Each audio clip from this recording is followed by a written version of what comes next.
বেশিরভাগ মানুষই ঘুম থেকে ওঠার পর ভাবতে বসেন যে দিনটা কিভাবে কাটবে, কিভাবে আমি আমার সময়সীমাকে ঠিক নির্দিষ্টভাবে সেট করতে পারবো।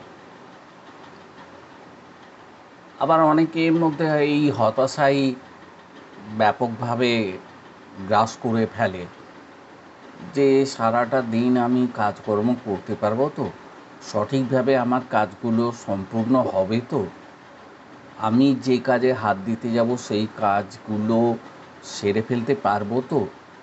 একটা নেগেটিভিটি সবসময় তাড়া করে। আসলে এই যে ব্যাপারটা, এইটা হচ্ছে কি না, সকাল থেকে ওঠার পর আমাদের যে মানসিক দৃঢ়তা, সেটা আমরা প্রকাশ করতে পারি না বেশিরভাগ মানুষই।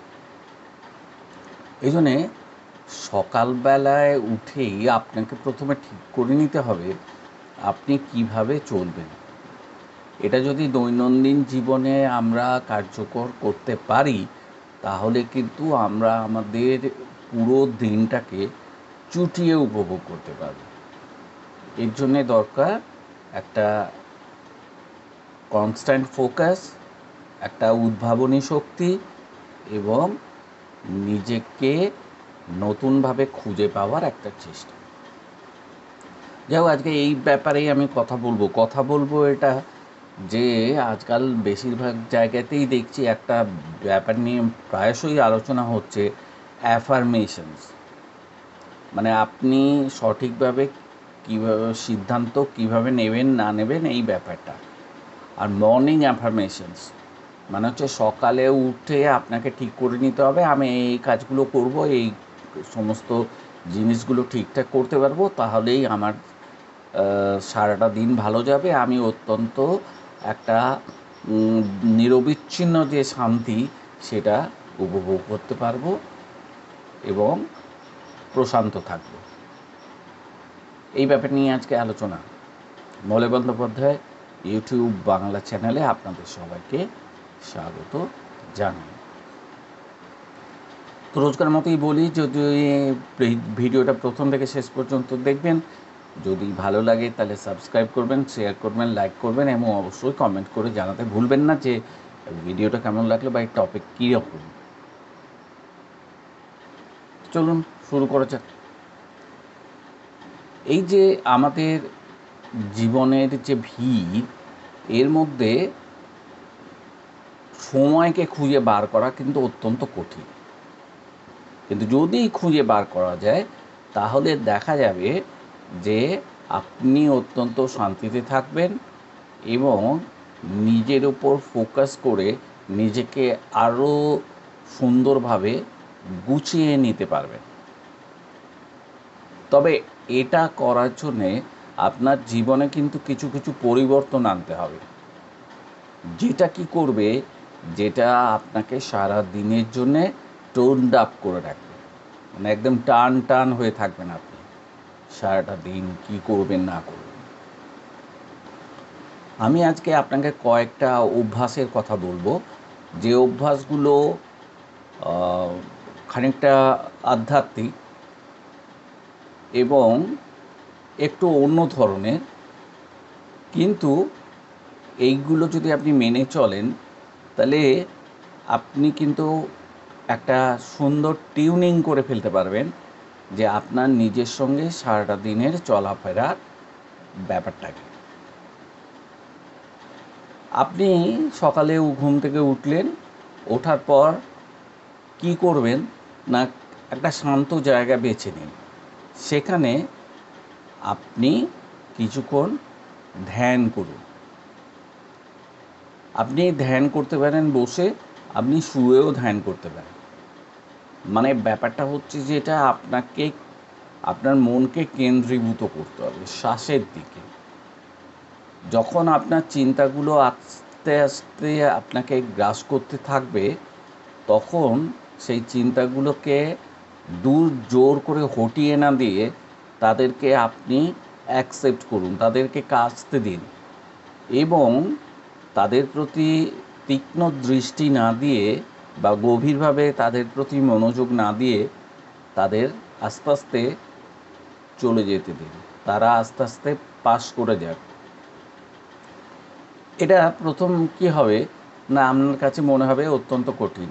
নানা রকমের চিন্তাভাবনা তো আসবেই, যেহেতু আপনি এই পৃথিবীরই মানুষ এবং নিত্যদিন নানা রকমের সমস্যা সংকুল একটা জীবনের মধ্যে আপনার চলাফেরা। তো আপনার সামনে বহু কিছু চিন্তা আসবে, যেগুলো খুব ভালো, আবার যেগুলো খুব খারাপ। তো আপনি যদি এগুলোকে আস্তে আস্তে পাশ কাটাতে পারেন, তাহলে দেখবেন আপনার মন অনেক শান্ত থাকবে। আপনি যে স্ট্রেসফুল লাইফ লিড করছেন সেটা থেকে মুক্তি পাবেন, এবং আপনার জন্য সামনে সারাটা দিন পড়ে আছে। এই সারাটা দিন পড়ে থাকার যে ব্যাপারটা, সেটা আপনি অত্যন্ত সুচারুরূপে করতে পারবেন। ধ্যান করার মুহূর্ত আপনার পেরিয়ে গেল। তারপরে আপনি নিজের সঙ্গে কিছু কথা বলুন, যেগুলো অবশ্যই ইতিবাচক কথা, এবং আপনি যে কথাগুলো বলবেন নিজের মনে মনে, যেমন আমি এই কাজটা করতে পারবো, আমি এই কাজটা করব, আমি এইখানে যাব, আমি এই যে আপনার যে কাজকর্মগুলো হবে, আপনার কথার মধ্যে যেন তার উপর একটা বিশ্বাসযোগ্য প্রভাব থাকে। শুধু কথার কথা নয়, আমি আজকে এটা করব, মানে আপনি কল্পনা করে নিলেন যে আপনি এটা করবেন, নিয়ে বলছেন এরকম। This is not affirmation. Affirmation মানে হচ্ছে আপনাকে নিশ্চিত করে ভাবতে হবে যে আপনি এটা করবেনই। যেমন আপনি বলতে পারেন, আমি এই কাজটা করার জন্য নিজেকে যথেষ্ট সক্ষম ভাবি, আমি অমুকের কাছে ভালোবাসা পাবার যোগ্য, আমি আজকে আনন্দ পেতে এই কাজগুলো করতে পারি। নিজে চোখ বন্ধ রেখে যে যে ভালো জিনিসগুলো আছে, যেগুলো আপনি মনে মনে ভাবছেন, সেগুলো বারবার রিপিট করুন মনে মনে। তাহলে দেখবেন আপনি অ্যাফার্মড হয়ে যাবেন, মানে আপনার এই যে স্বচ্ছ চিন্তাধারা, এটা আপনাকে একটা সুন্দর দিকে প্রবাহিত করবে। আপনি যেটা ভাবছেন সেটা লিখে রাখতেও পারেন। হয়তো আজকে লিখে রাখলেন, কালকে সেটা প্রয়োগ করলেন। এই যে লিখে রাখা একদিন আগে বা দুদিন আগে, এটা আপনি তাহলে কী হবে, এই যে লিখে রেখেছেন, এটা আপনার কোনো ভুল হওয়ার চান্স থাকবে না, এবং আপনি সঠিকভাবে এই কাজগুলোকে রূপায়িত করতে পারবেন। আপনি ভাবুন যে এই কাজগুলো যেগুলো আমি লিখছি, যেগুলো আমি নোট করে রাখছি, সেগুলো আমি করবই, এবং এগুলো আমি করতে পারবো। তবে এটা করতে গেলে যদি আপনাকে বেশি লোড নিতে হয়, বেশি চিন্তাভাবনা করতে হয়, তাহলে আপনার করার দরকার নেই। পরবর্তী পর্যায়ে যেটা হবে, আপনাকে কিন্তু কিছুক্ষণ প্রকৃতির মধ্যে কাটাতে হবে, যেখানে যথেষ্ট সূর্যের আলো থাকবে, যেখানে ফাঁকা জায়গা থাকবে, যেখানে নির্মল বাতাস থাকবে, যেখানে প্রচুর গাছপালা থাকবে। আপনি হাঁটাচলা করতে পারেন, আপনি গাছে জল দিতে পারেন, বা হয়তো চা খেতে খেতে আপনি ওই আপনার যে লন রয়েছে বা আপনার সামনে বাগান রয়েছে, সেখানে একটু ঘোরাঘুরি করতে পারেন। প্রকৃতির সঙ্গে একটু কাছাকাছি হন, প্রাকৃতিক আলো আপনার গায়ে পড়ুক, সূর্যালোকের সংস্পর্শে এসে আপনি শক্তি লাভ করবেন। আপনার দৃষ্টিভঙ্গি যেটা, সেটা কি হবে, সেটা কেন্দ্রীভূত হবে। বাইরে চারপাশে যা দেখলেন, সেটা দেখে আপনি আনন্দিত হবার চেষ্টা করুন। ভাবুন যে ঈশ্বর আমাদের জন্য কি সুন্দর প্রকৃতির সৃষ্টি করেছে। অনেকেই কী করেন, ঘুম থেকে উঠলেন, ঘুম থেকে উঠেই ফোন নিলেন, ফোন নিয়ে ঘাঁটতে শুরু করলেন, কে মেসেজ করছে, কে কী করেছে, কোথায় ফোন এলো, হোয়াটসঅ্যাপ করবেন, আপনার ফেসবুক করবেন, এসব করে কোনো লাভ নেই। দিন শুরু ফোন দিয়ে করবেন না। ঘুম থেকে ওঠার অন্তত 1 ঘন্টা ওঠার পর আপনি নিজেকে স্ক্রিন ফ্রি রাখুন, প্রযুক্তির সাথে কোনো সম্বন্ধ রাখবেন না। এতে আপনার মনও ভালো থাকবে, আপনার চোখও ভালো থাকবে। ফোনের কাছে যাবেন না, ল্যাপটপের কাছে যাবেন না, আপনার মন ভালো থাকে এমন কিছু করুন। এটা এরকমও হতে পারে আপনার একটি পোষ্য রয়েছে, তাহলে সেই পোষ্যর সাথে আপনি খেলতে পারেন, তাকে মাঠে নিয়ে গিয়ে একটু দৌড়ানো করাতে পারেন, তার সাথে একটু খেলতে পারেন। অথবা আর কিছু করতে হবে না, আপনার যে সমস্ত পরিবার পরিজন আছেন, সকালে চায়ের টেবিলে বসে তাদের সঙ্গে গল্প করুন।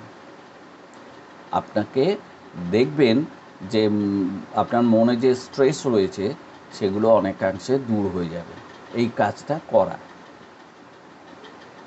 আপনি হয়তো দেখেছেন যে আমাদের মধ্যে অনেকেই খুব ভোরবেলা ওঠেন, ব্রাহ্ম মুহূর্ত যাকে বলে, তখনও সূর্যের আলো সঠিকভাবে পড়ে না পৃথিবীতে, আকাশে একটা লালিমা দেখা যায়। ঠিক সেই মুহূর্তে উঠে আপনি কিছুক্ষণ স্তোত্র, মন্ত্র, নাম জপ এসব করতে পারেন। এইগুলো করা কিন্তু মোটেও খারাপ কিছু নয় এবং এতে অবৈজ্ঞানিক কিছু নেই। আপনি দেখে থাকবেন যে বিভিন্ন যারা ঈশ্বর বিশ্বাসী মানুষ তারা সকালে উঠে জপ করে। এই জপের মধ্য দিয়ে তারা নিজেদের যে মনের যে ভাব সেটার ওপর ফোকাস করতে চেষ্টা করেন এবং মনকে একাগ্র করেন।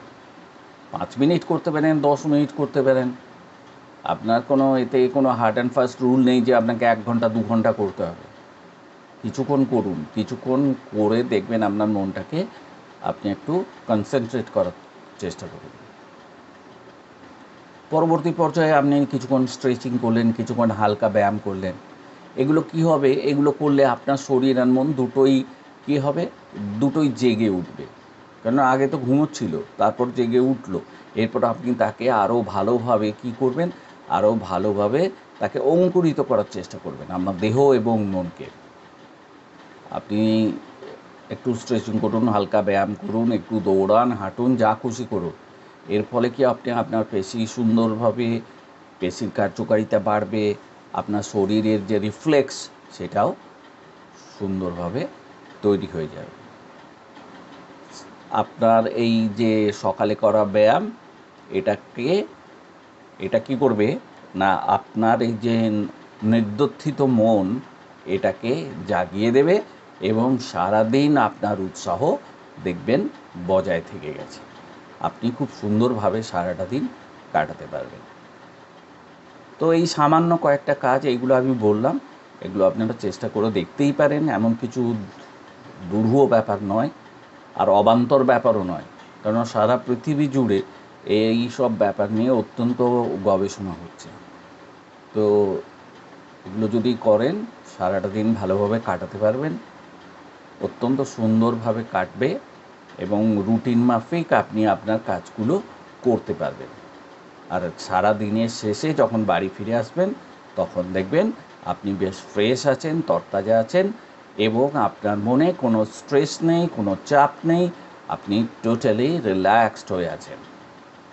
যাই হোক বন্ধুরা, যদি আমার এই কথাগুলো আপনাদের মনে ধরে তাহলে অবশ্যই আমার এই ভিডিওটা দেখবেন এবং দেখার সাথে সাথে আপনারা মতামত দিতে ভুলবেন না। পরবর্তী পর্যায়ে এরকম একটা কোনো আকর্ষণীয় ভিডিও নিয়ে আপনাদের সামনে আবার উপস্থিত হব। ততক্ষণের জন্য বিদায়। ভালো থাকবেন সবাই।